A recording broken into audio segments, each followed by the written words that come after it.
Bienvenue sur le podcast Aécriture. Je suis Isa, créatrice du compte Instagram Aécriture et du site internet aécriture.fr, plateforme d'accompagnement en écriture. Dans ces épisodes, on se parle méthode d'écriture, quotidien d'auteur, blocage et réussite. Mon but ? Vous rassurer, vous donner mes tips et vous booster à finir votre roman.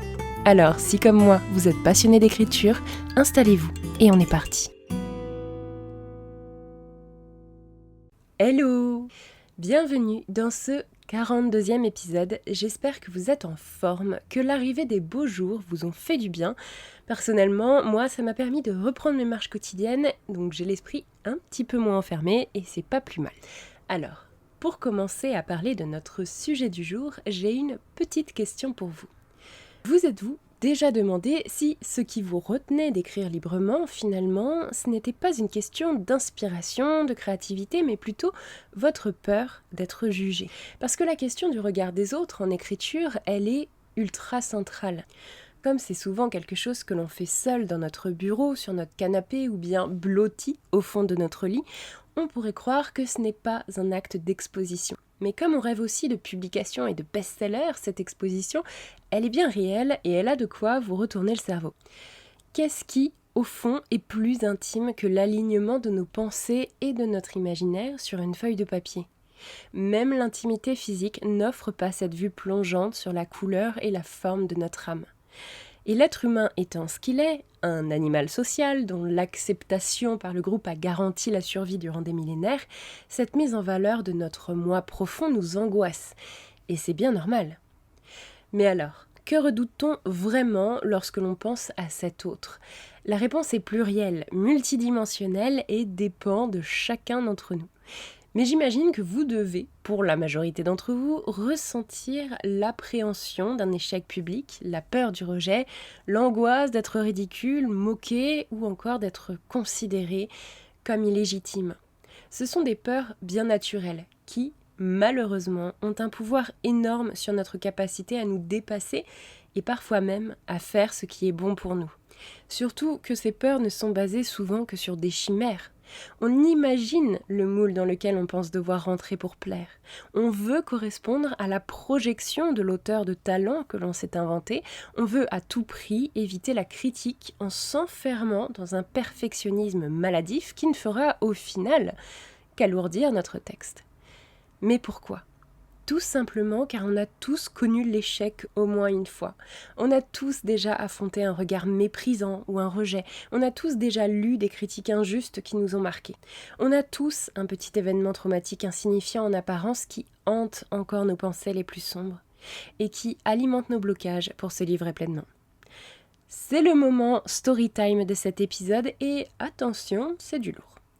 Durant mon adolescence, je me suis renfermée sur moi-même. Chez moi, ça n'allait pas trop, alors je me suis réfugiée dans mon monde intérieur sans trouver aucune résonance auprès de mes amis. Je me suis toujours sentie en décalage, mais il faut dire aussi que j'étais un peu la bizarre du coin. Imaginez, j'étais gothique, j'aimais les mangas, les animés, le Japon et la littérature criminelle. Sauf que si tout ça, ça a l'air hype aujourd'hui, dans les années 2000, ça n'était pas vraiment le cas.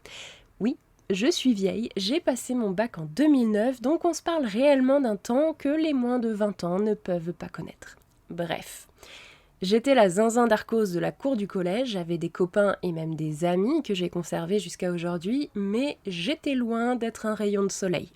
Et cette impression de ne pas fitter, de ne pas être comme les autres, ça me rendait malade. Du coup, j'avais juste envie de disparaître. Tant et si bien qu'un pote m'appelait le mur, tant je ne parlais pas. Il disait ça en rigolant, ce n'était pas du tout du bullying. Pour lui, c'était totalement anodin, un sujet insignifiant du quotidien, mais moi, ça m'a marqué à vie.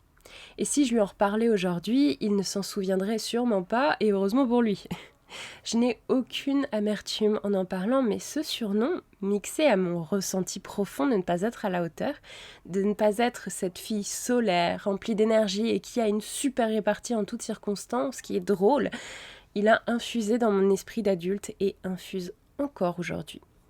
Je travaille encore sur l'acceptation de moi-même, du fait que je suis comme je suis, introvertie, préférant les soirées en mode intimiste aux fêtes débordantes d'inconnus, ne pouvant pas suivre une conversation dans un bar où la musique est trop présente, ayant du mal à regarder les inconnus en face, accaparée constamment par ses pensées, luttant contre elle-même pour ne pas s'éparpiller et venir à bout de ses projets, ou encore en décalage total avec le reste du monde. Longtemps, j'ai écrit pour moi-même. J'ai toujours tenu un journal qui, s'il était lu un jour, ne serait qu'une preuve que là-haut, ça n'a pas toujours été très sain. Des autocritiques, j'en ai des pages et des pages, et pour vous dire, j'ai scellé certaines parties de mes journaux pour ne pas retomber sur certains trucs que j'ai écrits. Et potentiellement pour que personne ne les lise non plus. Je suis hardcore avec moi-même. J'ai toujours eu une relation difficile avec mon corps, avec ce que je suis et mes attentes vis-à-vis de moi-même. Donc l'idée de permettre aux autres de juger ce que j'avais au plus profond de moi était tout simplement impossible, et ce pendant des années. Jamais l'idée d'écrire un truc pour qu'il soit lu ne m'est venue à l'esprit. Heureusement, j'ai fait du chemin. Mais le regard des autres, quand on a grandi en s'en méfiant, voire en ayant peur, on ne s'en défait pas aussi facilement. Et ça, c'est mon expérience. Mais vous avez sans doute la vôtre, jonchée d'obstacles, de peines ou de mots de trop, d'incompréhension et de déconnexion. Si vous m'écoutez, c'est que vous avez envie d'écrire quelque chose, de raconter une histoire, peut-être même votre histoire. Mais que peut-être vous n'y arrivez pas à cause de ça. Alors j'aimerais que vous répondiez vraiment à ces questions. Que vous dit votre voix intérieure lorsqu'elle pointe le bout de son museau ? Mais surtout, quelle preuve a-t-elle pour dire ça ? Et enfin, si certaines preuves sont fondées, parce que personne n'est parfait, que pouvez-vous mettre en place pour ne pas reproduire ce schéma ? L'idée ici, c'est de se donner la possibilité d'évoluer. On évolue tous dans notre vie. Sans changer totalement, on n'est jamais la même personne que la veille ou l'année précédente. En vivant, on s'enrichit, on s'égratigne, on apprend. Notamment, avec l'âge, on apprend et on accepte plus facilement qui on est. Car au début, c'est le malaise de l'inconnu qui nous pousse à nous détester. Mais une fois qu'on s'apprivoise un peu mieux, qu'on comprend son fonctionnement, on apprend à le tolérer et parfois même à l'apprécier. Écrire, c'est mettre une part de soi sur le papier. Mais est-ce que cette part doit rester cachée ? À vous de voir. Je ne pousserai jamais personne à la publication. L'écriture n'est pas nécessairement vouée à être partagée.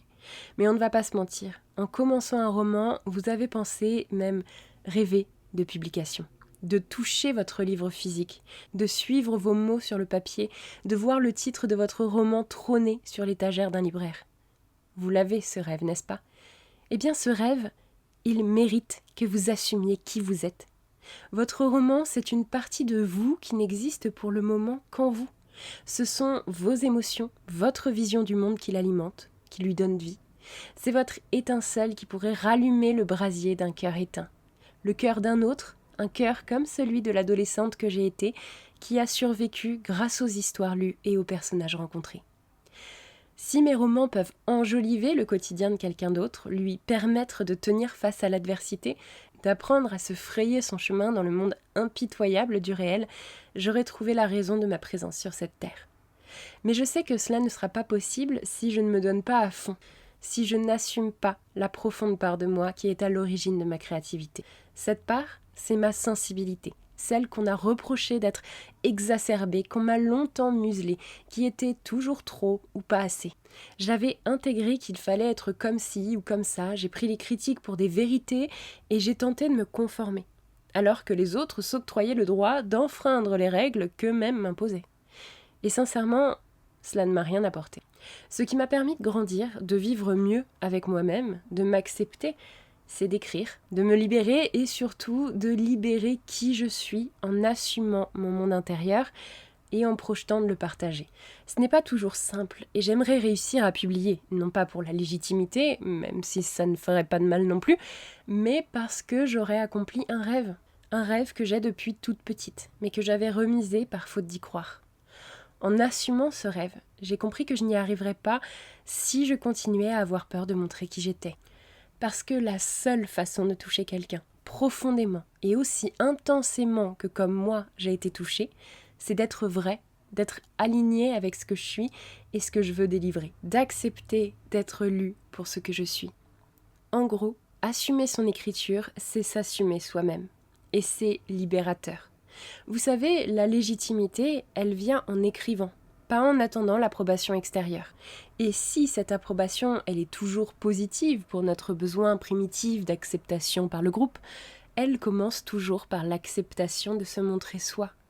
Notre peur du regard des autres, au final, n'est rien d'autre qu'un reflet de notre propre jugement sur nous-mêmes. En lâchant un peu de lest sur nos autocritiques, on avance plus vite, plus facilement, et surtout, on se sent mieux. Une phrase me revient. J'ai perdu qui l'a dite, mais c'était encore une fois un des auteurs de l'émission d'Arte Radio Bookmakers.